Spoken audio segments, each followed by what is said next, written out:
Hello, hello, my let's keep it real people. I know the questions kept coming in about parenting, and you're like, what? What's going on here? And now I'm sending my kid to college and I'm an empty nester, and then I got other kids at home. I'm just so confused lately. You have not brought anybody on about parenting in years. Okay. Well, Andy is here. But before I bring Andy in, just let me tell you a little bit about Andy is a business entrepreneur turned parent coach. He became a coach after his child experienced anxiety and depression, where he and his wife felt all alone. I know you guys have felt this without approaches to help them. Now he works with parents to help them achieve more confidence and joy in their lives. And he's coming from Atlanta. Hi, how are you, Andy? Hi, I'm fantastic, Sandy. Thanks for having me. And yeah, All I'm right, from New York, but live in Atlanta for the past 20, 28 years. 28 years. Do you love it there? We do. Yeah, We do. It's I a great visited. city, and the Northeast is great too, and we love to visit. We Yeah, always know where we came from. I like it all. All right, before we get into solving all the parenting problems today in less than 45 minutes, what's your one word? One word to best describe your past 30 days, whatever word it is, and then why'd you pick it? One word to describe my past 30 days, I think Whatever is yeah, pops in your head. um, just enjoyment. Enjoyment. Yeah. Okay. Tell me more. Why enjoyment? Um, I worked pretty darn hard last year, and I didn't need to because I've sold some businesses. Oh, And I realized that a lot of my self-worth really was tied into um, some of the work I was doing. And my self-worth is really about me being authentic to myself and me being able to enjoy myself. And so this past month, much less this past year, my wife and I have just been trying to enjoy each other and mm, do more things that we wouldn't have done otherwise. And as an example, on a whim, um, we have some cousins who called us about a month ago, and on a whim, they basically said, "Hey, do you want to fly to Las Vegas for a weekend and go see Bruno Mars together?" no.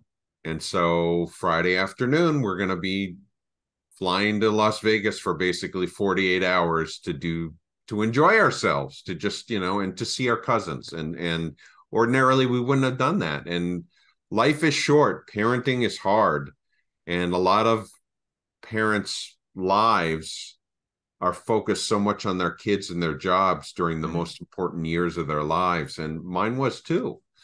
And so having that enjoyment now, uh, has been great. It's just my blood pressure's gone down, and I'm much happier, and I'm in a fortunate place where I can make those choices. Okay. Bruno Mars. I love Bruno Mars. Please tell me you love him. Or are you just going because it's the opportunity? No, I think he's great. Yeah. Isn't he phenomenal? So I'm really looking forward to seeing him, and That's pretty spur of the moment. That's pretty cool. yeah, and I'm a planner, a little bit of a planner, so that was kind of spontaneous. We didn't get on a plane the day we were invited. We still had to plan it for a couple, for a month or so, but ordinarily we wouldn't have spent the money, or we wouldn't have, just said, "Hey, Yeah. 48 hours, that's a long way to go from Atlanta." Yeah. Uh, but an opportunity like that where you can see some good family that you don't see that often, they're not local to us, um, you create memories. So happy. I'm so happy for you. All right. So you talk about your daughter a lot. How old is your daughter now? She's 23. Ah, and where is she?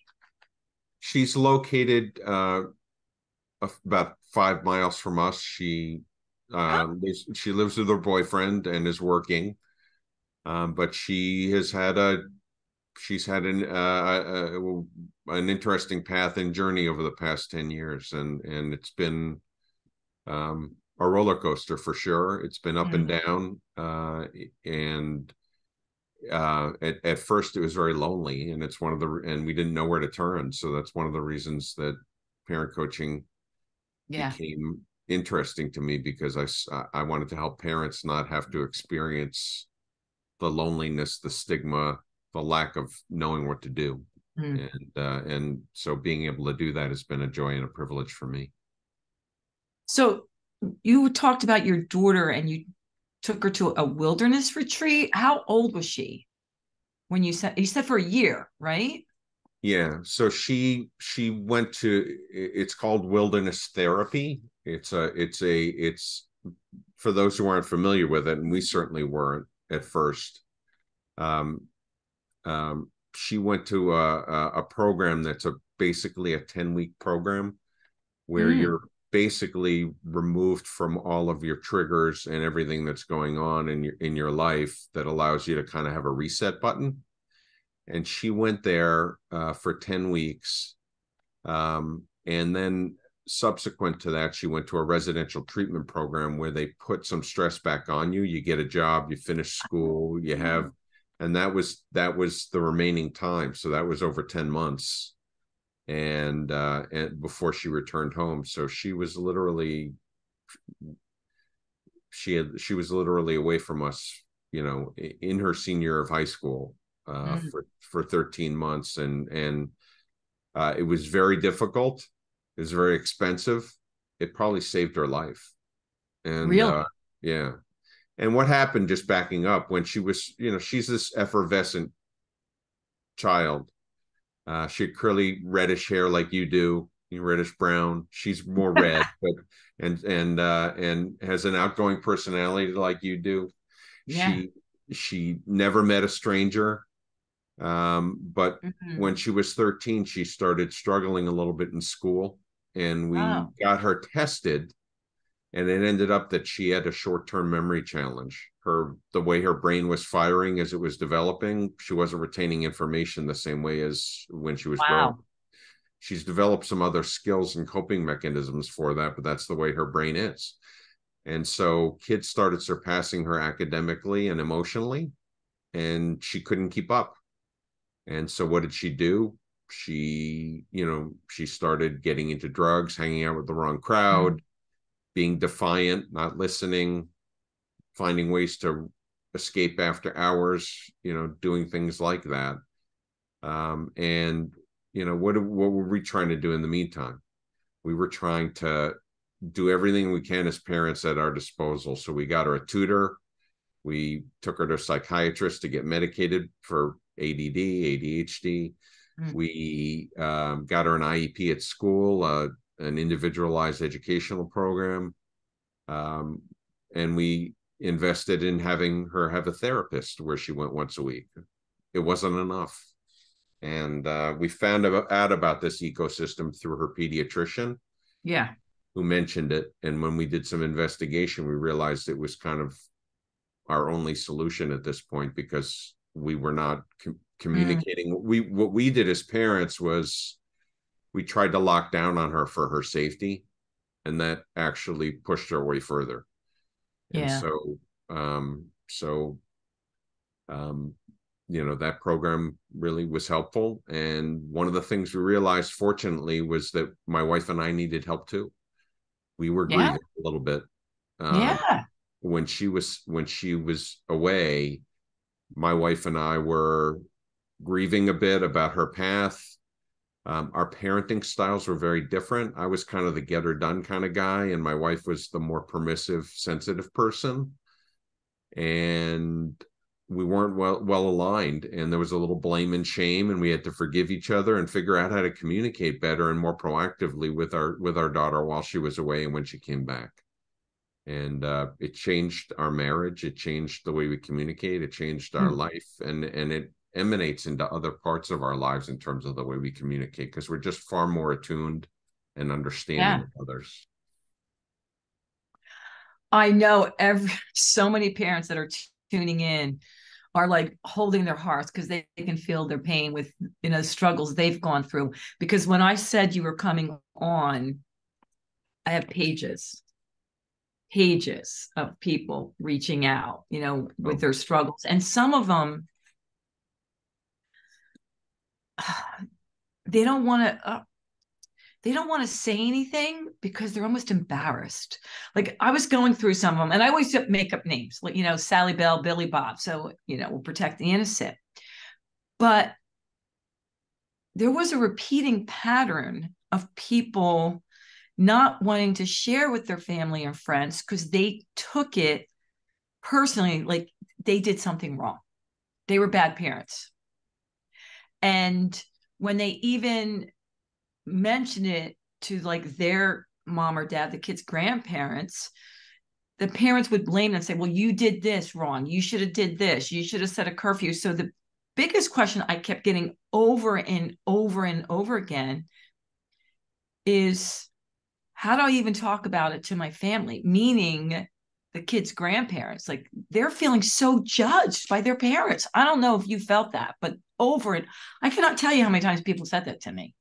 yeah. Well, I see that over and over again. You do? The stigma of mental illness. I think mental illness or struggles with children coming out of COVID has been a lot more publicized and people see it. So maybe the stigma is going down a little bit, but the stigma, it's still out there. It is stigmatized and people are embarrassed. They don't want to share. They don't want to look bad. They don't want to feel shame and blame with others in their community, much less themselves, because people are always comparing, especially on social media nowadays. Everybody says how great everything is, and it's not always so great. And so we felt that ourselves. Fortunately, we didn't hide from it because our daughter left our home, and so people that we knew well said, "What's up with your daughter?" And we basically, you know, we didn't promote ourselves, but we didn't lie. We basically, they knew we were struggling and all the rest. And frankly, it opened other doors for people who started calling us saying, I'm struggling too. What, do you mind talking to me? And that's what made me realize that there was a real need. And the problem that people have with family members or others, and even parents themselves, is you were brought up in a certain way and you have a point of view in terms of what parenting and childhood are supposed to be like. And when it doesn't fit that mold, you question everything. And it really isn't fair. You don't know what's below the waterline in an iceberg. You don't know what's going on in the family dynamic. And what I tell parents who feel terrible about their situation and about their kid and about themselves is, hey, you've done your best. Nobody's a bad parent. Yeah. People do their best with what they have, and they need ways to improve, to connect with their kid, as opposed to lecturing their kid or putting their kid in a certain box based upon the way that they think their kid is going to be. And when you talk to your relatives or what have you, friends, relatives, people in the community, it's just best to be honest and to set boundaries. I mean, it's just like setting boundaries with your kids. If my mother is in her 80s and she's kind of old fashioned and she wondered what was happening to our daughter and she tried to instruct me. And I basically told her what I was willing to share and that I was doing my best and I'd appreciate her support, but that was kind of it. And there was one point that I said, if where she wouldn't let go and we couldn't change the subject, where I just said, I'm going to need to stop this. I'm not going to hang up on you. I don't do that. And I'm not going to yell at you, but I'm going to need to end this conversation now unless we can talk about something else. Good for you. Yeah. And That's tough. yeah, it's not easy. And your parents just want the best for you too. Yeah. They want to support you, but the best way to support you is just to listen. It's not to tell you what to do, because they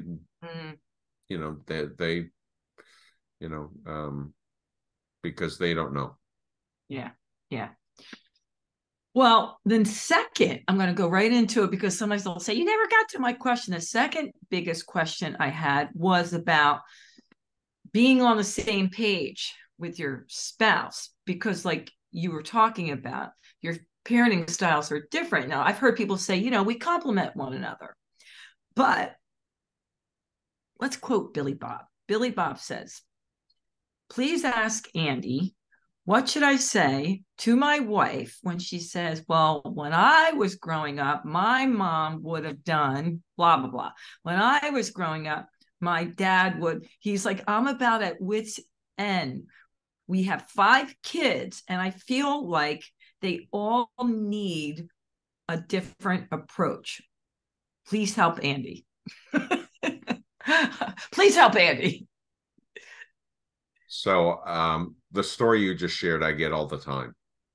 Oh, you do? Yeah.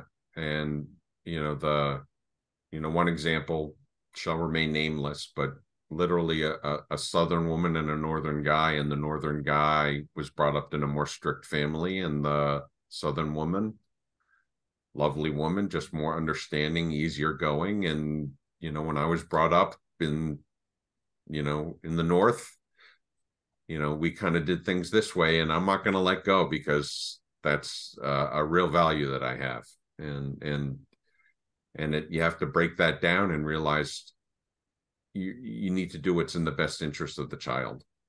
Not just, is it more important to be right, or is it more important, or more important to repeat what you did 30 years ago, or is it more important to do what's in the best interest of the child right now? And so the thing that I encourage parents to do is be proactive.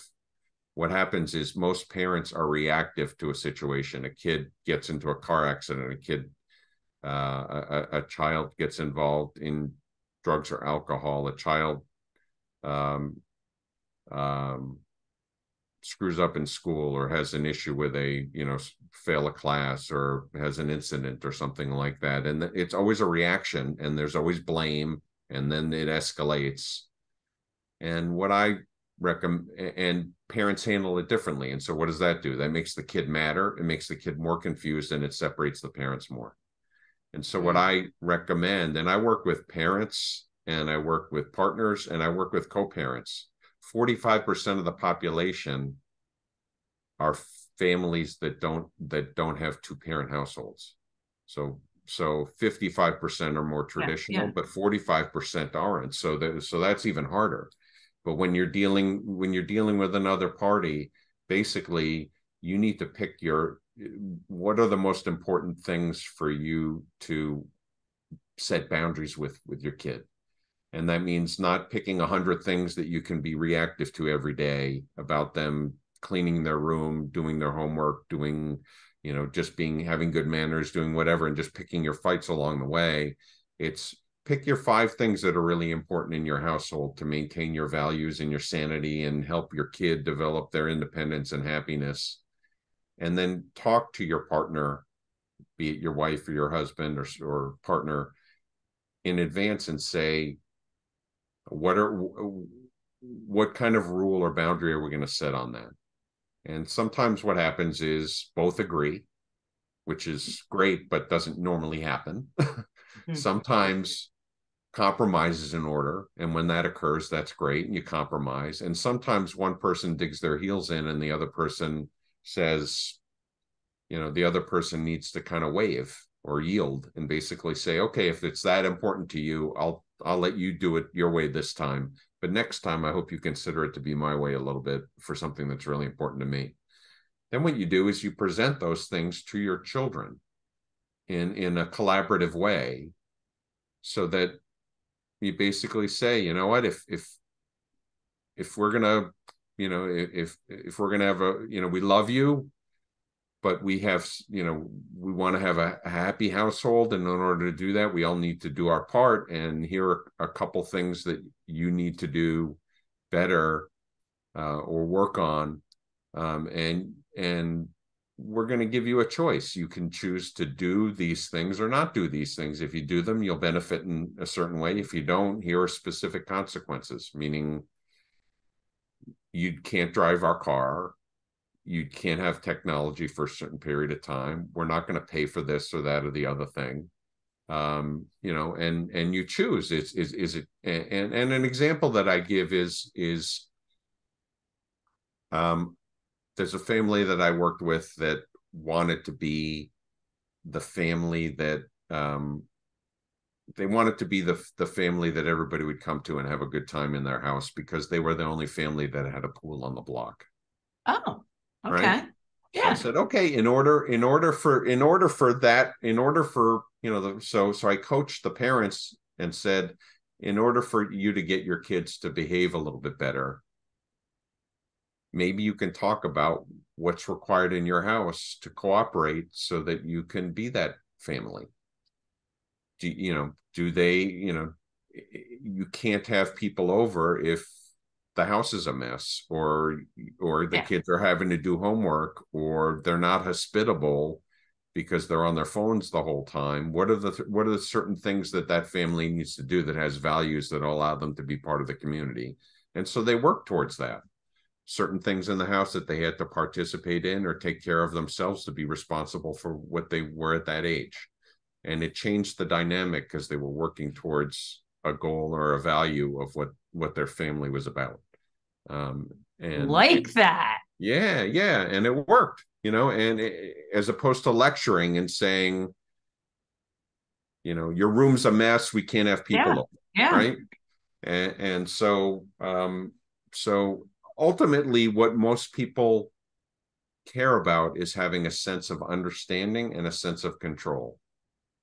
Everybody wants to be understood. Everybody wants to be able to tell their story. My daughter basically told us that we didn't understand her when we were trying to protect her for her safety.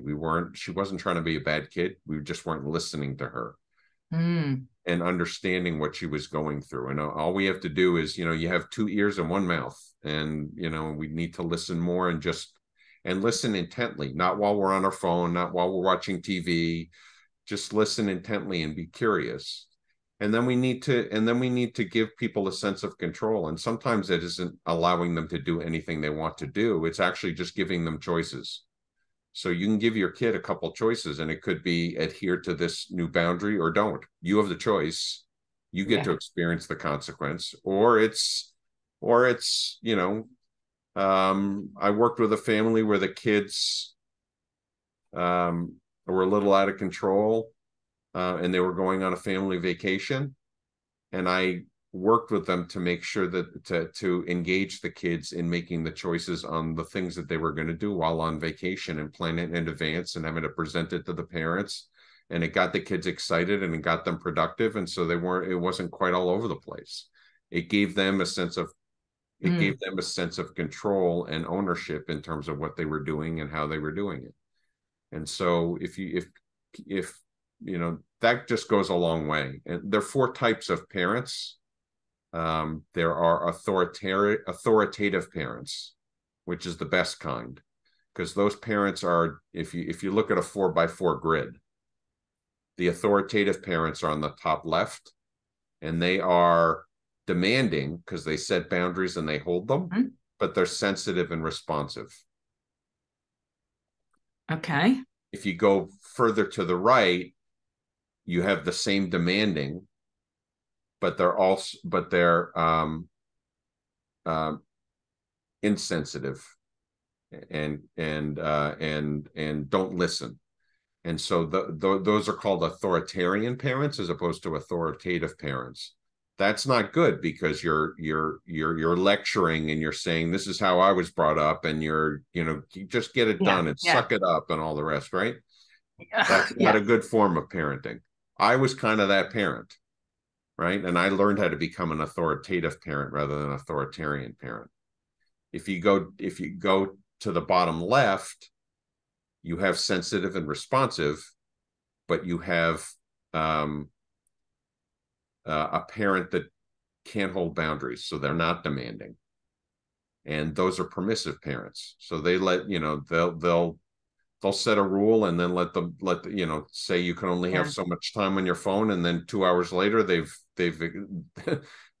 they've exceeded that time on their phone, or they can't get together with friends and then they get together with friends, or they argue with the child and escalate. So permissive parenting isn't that great, but the worst kind is in the bottom right are ones who are not attuned and have no constraints. So they're uninvolved. That's the uninvolved parent. And what usually happens is my wife was permissive, I was authoritarian.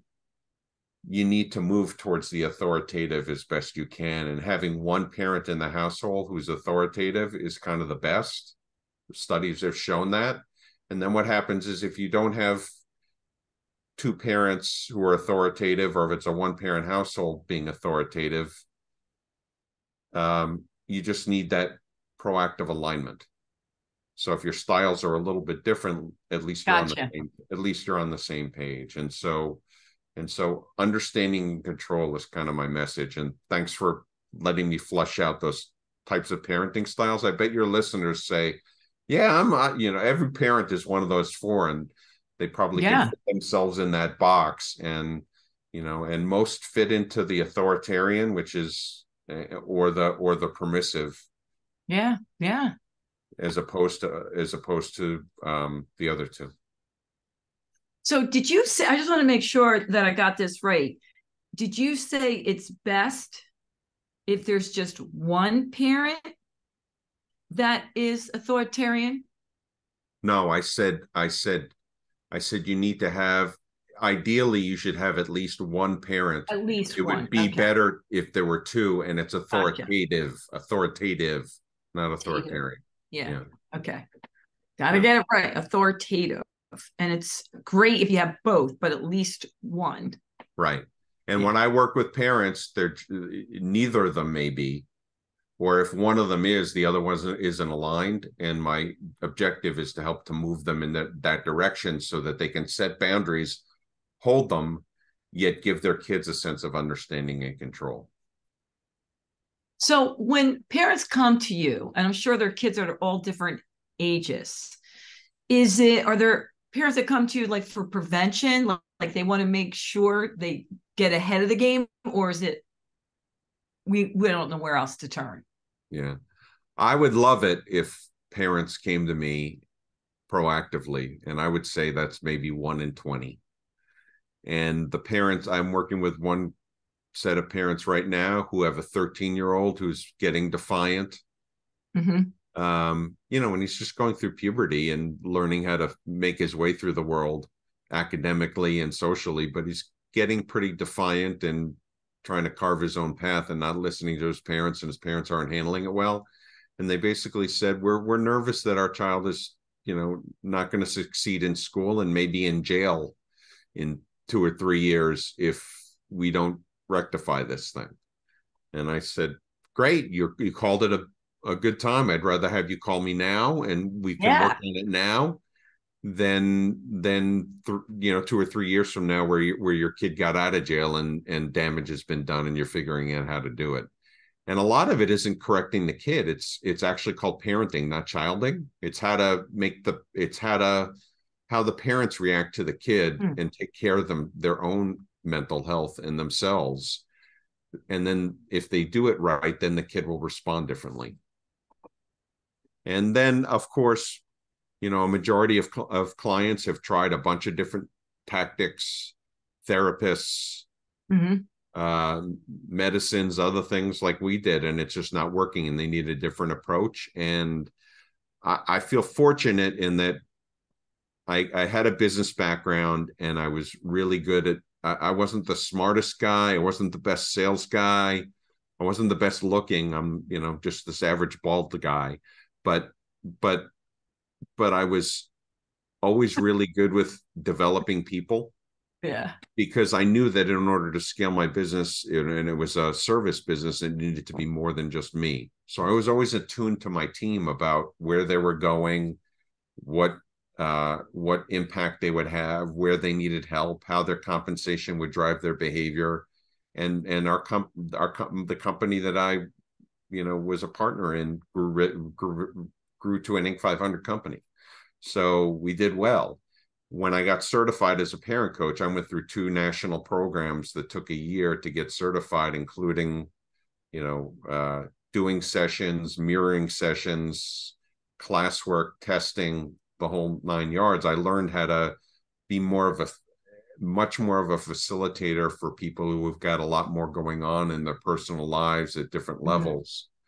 And ultimately, that combination of two things has led me to be pretty effective. And I get, my average Google review score is 4.9 out of 5. And more than anything, I hear about the lives that have been changed. And I give credit to the people I work with.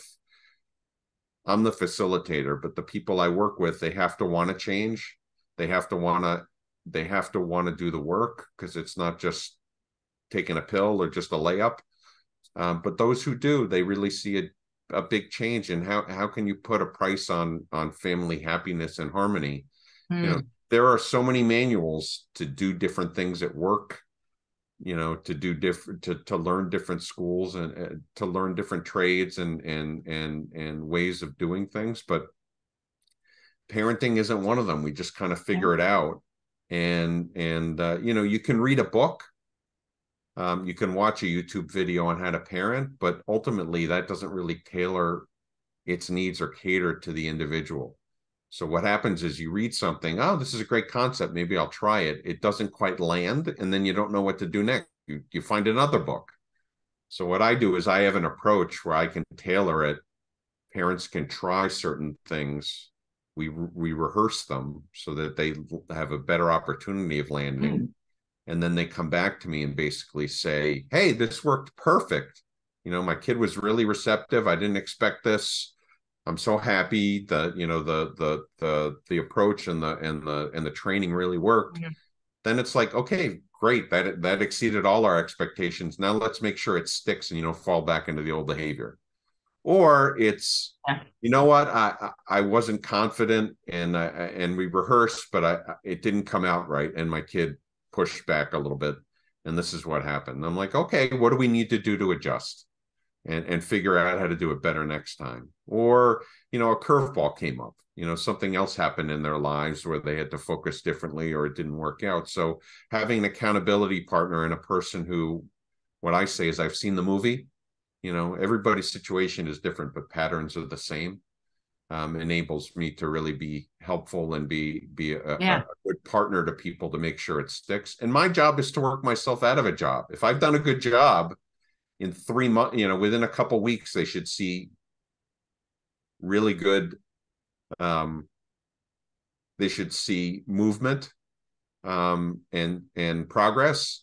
And within 3 months, they should be able to do it on their own comfortably and have seen a different trajectory. And there are parents who work with me beyond that, but that's depending upon our circumstance and choice. Andy, how rewarding. How rewarding for you. I cannot even imagine, because your kids are everything to you, and to make that huge change. And you said within 3 months, that's really quick. That's unbelievable. Well, it takes 21 days to change a habit. Yeah. Right. And if you really want to, if you're consistent in your application in terms of the way you're communicating with your kid, implementing those boundaries, aligned with your spouse or co-parent or what have you, or yourself if you're a single parent, and you're consistent, and they see that you're serious about it and that they can't take advantage of you and misinterpret things, behaviors do change. Now, there are some that don't, that take longer, and it depends on the kid and the parent, but typically it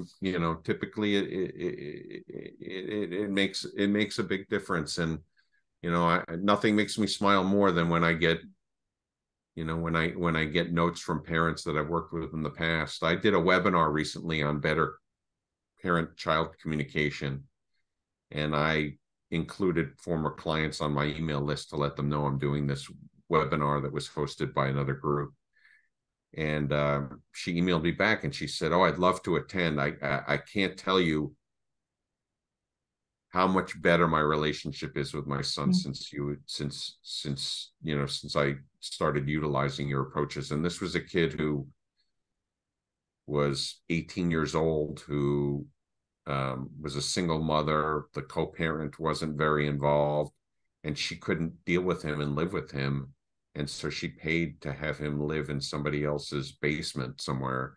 Oh my And he gosh. was basically sleeping all day, doing drugs and door dashing for 2 hours a day. That's all he was doing. Wow. He couldn't work a full day, couldn't Wow. fully function, and his communication with his mother was horrible. And ultimately, the power was in the mom, and her approach to working with the son changed his life around. He's living back home. He's working full time. He's off drugs, Mm-hmm. and the mom is actually has a better communication with the other co-parent who was not involved at all because of the way she was able to manage it. Usually, when you have a co-parenting situation, there's so much emotion tied up in how to manage the kids the right way, and also, the breakup. Yeah. That Yeah. they didn't get along well. Someone was right, someone was wrong, someone was bad, someone was good, and so when you're able to cooperate in the best interest of the kids, you can figure that out. That doesn't always happen. And then you need to have a different mindset and not be triggered by it. If you treat it as a transaction, meaning it's just a transaction. I'm just logistically looking at what's the best interest of my kid, where we take turns driving the kid to soccer practice. Yeah. I'm not worried about who's right or who's wrong or who's bad and who's good. Just get it done in the best interest of my kid. Take the emotion. Oh my Don't put the kid in gosh. the middle of it. It's easier said than done, but it works. Yes. Yeah. Do you ever meet with the kids too? Is it always just the parents? Most of the time, it's just the parents because it's through their behavior that they're able to impact the kid. Yeah. Yeah. There are situations where I do meet with the parents and the kid, and I have an office here in Atlanta, so I meet with people in person. But I work with Oh. I work with people all over the world. Actually, I have clients in Australia, in the UK, and Chile, and in Canada, Mm. and across the United States, because parenting is Yeah. still parenting, and they find me or Yeah. I get Yeah. referred and all the rest. And so, but I won't meet with the kids unless the parents are aligned. I want the parents to have done the work, Yeah. or some of the work, Yeah. so that I'm not just a referee, right? I Yeah. want to be able to back the parents in their play, right? And make it all work. And so as a facilitator, I'm able to do that. And so, um, yeah, I'm not a child therapist. Yeah. Yeah. Well, it sounds to me, if you're helping them communicate better with their child, you're also helping them communicate better with each other as a benefit. They're learning to listen to each other also. 100%. I mean, when I first meet with parents, um, and see that we're a good fit for each other, I do an intake session first before we start any of the coaching. And it's just one 90-minute session where I send them a questionnaire and then we go through it. I want to know what their relationship is like together, what their relationships are like with other people, how they grew up, what trauma they saw Mm. or endured, because it impacts what parenting successes they've had or not, what their goals are as a parent and for their kids, so that we can kind of put a plan together. And that's the first step of a framework that I have. It's called a 4A framework. So I assess first, and then we address. So we put a plan in place and then start the coaching. Then they act, and then we adjust. So it's my 4A framework. And I like that. yeah. And what I'm sorry, you asked, what was the question again? I was getting so involved in, like, okay, I don't meet with the kid, I meet with the parent. And Right. then I was like, wait a minute. But I wanted to know, the process, and you just answered it. So it's the 4 A's. Right. Okay. All right, don't worry about it. Okay. So we're never going to get to all these questions, which is fine. I get it. Backing up, it was the communication is the benefit between Oh, yeah, the yeah, yeah, yeah, yeah. Yeah. thank you for, thank you for helping an old guy. No. But So it one is of the because things I teaching them care to about listen. it, Yeah. one of the things I care about in meeting with the parents is to see what their relationship is like. And usually it's fractured because of the struggles they're having with their child, because even Yeah. if they're aligned, it's stressed. But what I end up finding out is that they don't spend a lot of time together enjoying each other.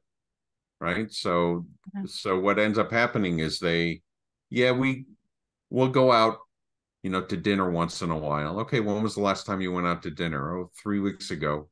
What did you do at dinner? Well, we talked about our kids, right? So Yes. where's the bond? When a husband and wife or two partners get together, they get together because of the love for each other, not because their job was to procreate.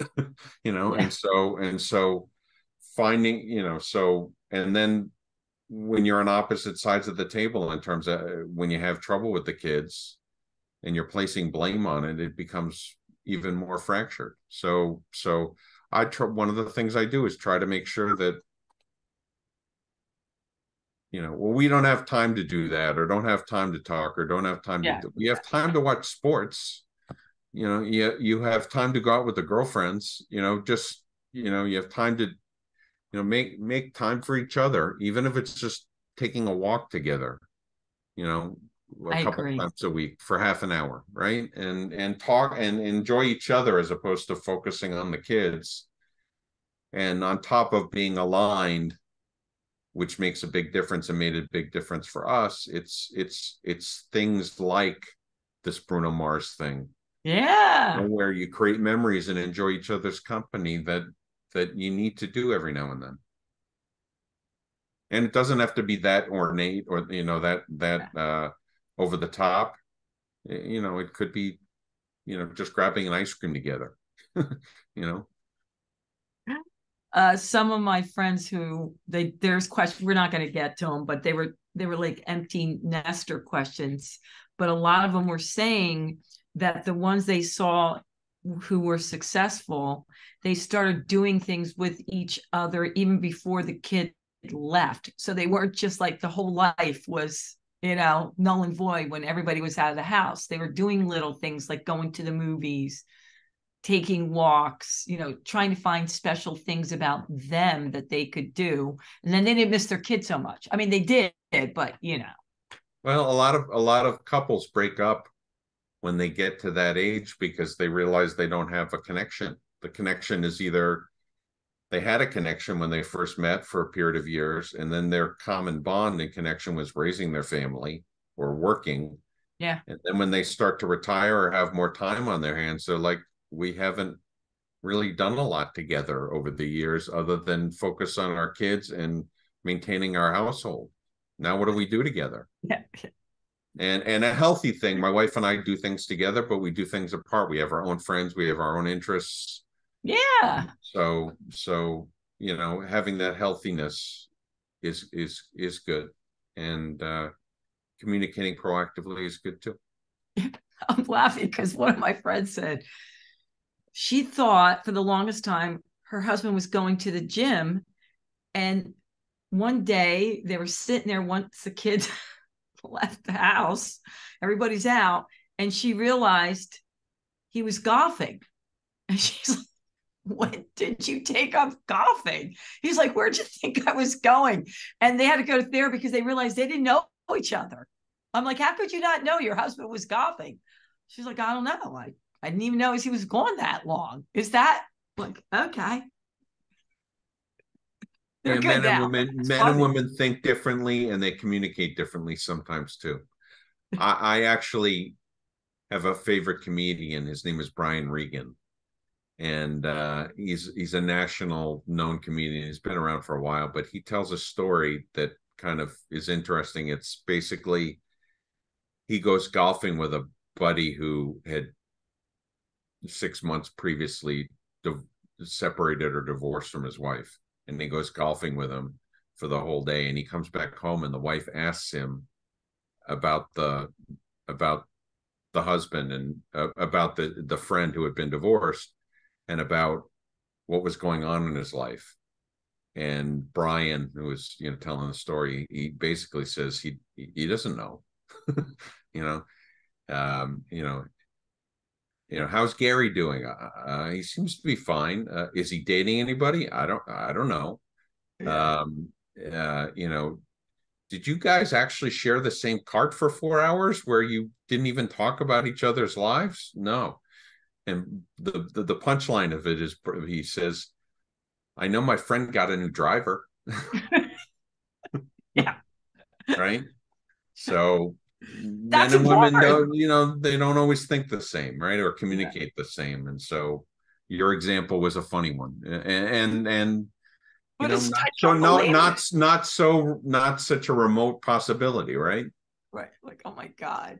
All right. I'm just going to get in this quick because I know we're out of time, but they want to know your take on how social media is influencing their parenting because, in many of their opinions, it's made it a lot tougher.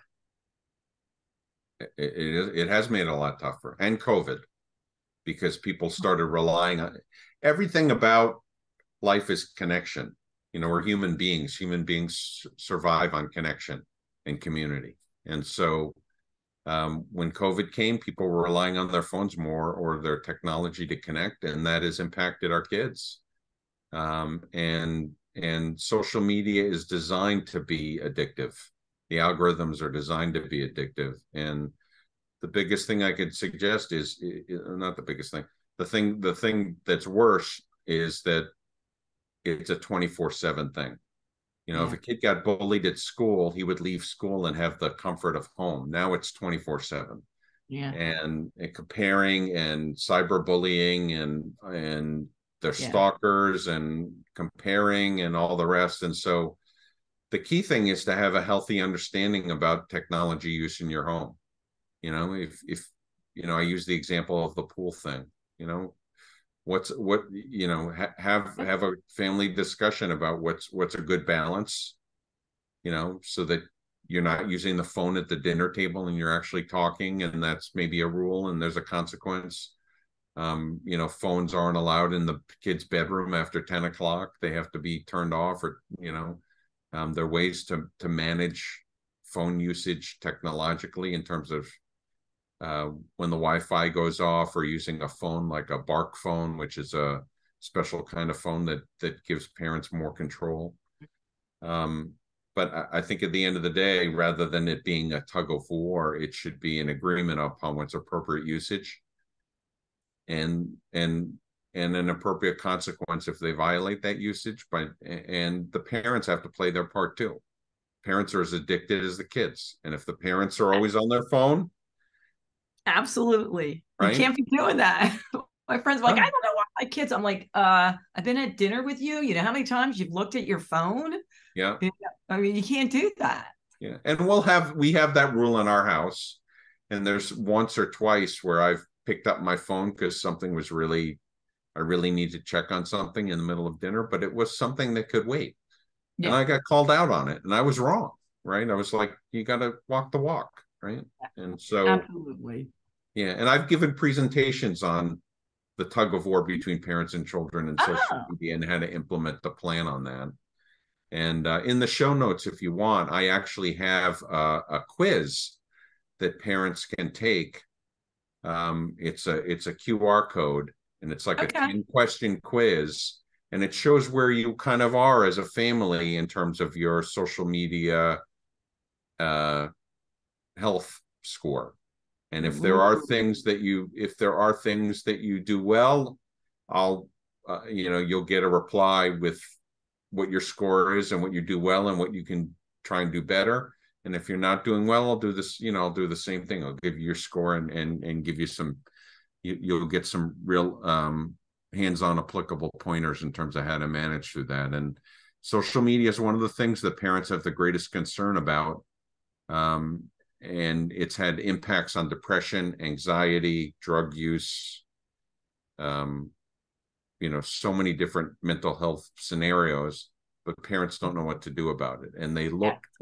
they look towards the school or our community leaders or even government to try and do more about it. and ultimately it's really the family responsibility. And I'm asked quite a bit, when is it okay to get my kid a phone? That question is asked Ooh. quite a bit, and my answer is it depends, right? Some families aren't ready, and some families are. If you're ready, if your family has that discussion and is able to have those boundaries and is able to track them and adhere to them, then the kid could be younger.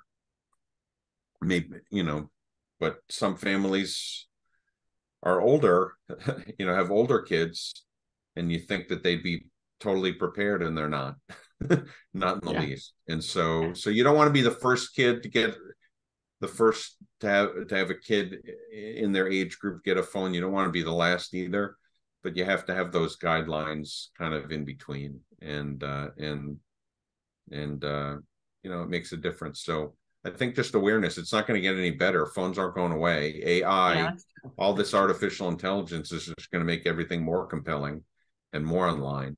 And so we have to be cognizant of it as parents in terms of how to manage it as opposed to how to make it go away, because it's not going away. That's true.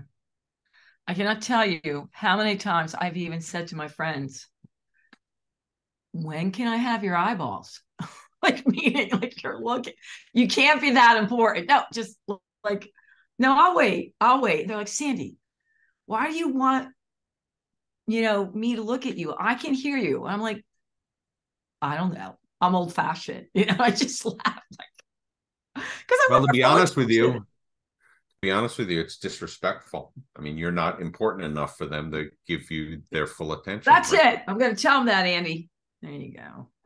Write that down. You can call it. Well, All right. that's not how you tell them that. You say when you don't say that. You don't say you're being disrespectful. You say to them, when you don't give me your full attention when we're together, I feel disrespected. And Ooh, I'd like you to put your phone down, please. yeah, that's a good one.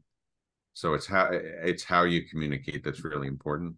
Absolutely. Yeah. All right, Andy, before we go, is there anything else that you want to tell everyone besides where they can find you? Is there any other tips we didn't get in? No, I think we covered it all. But I think I really like your mantra, your motto: 3 minutes per day can change your body and life in a positive way. I think that's awesome. And um, you know, what's important in that message to me is it's not about the length of time; it's about the change that you decide to make and doing it every day, right? And so, Consistency right, every day. I wake up, I get my head on, I don't wake up all pippy skippy in a positive mindset. I do certain things that it doesn't take long and it's not complicated. It's not time consuming. right. So, any change that you want to make in your parenting to live your best life really revolves around that consistency. And so your message resonated with me. Yeah. Yeah. All right, Andy, how can they find you if they want to work with you? Yeah, I have a great website. It's parentsjourneycoaching.net. Okay. And I offer, in addition to that, social media quiz, which I'll send over. Okay. They can schedule a free discovery call. I got into this business having sold a business where having an impact and helping parents was more important than earning the top dollar. And so my view is, if I can help a parent just by listening, if I can help a parent by providing alternate resources, or if I can help a parent by being their parent coach, I'm there for them. And so there's a free discovery call where they can just they have access to my calendar right on my website. The other thing is, I do have my own podcast. It's called Winning Parenting. And Ooh. so it's literally strategies that I've used to help parents, become happier, um, and more successful in their parenting journey.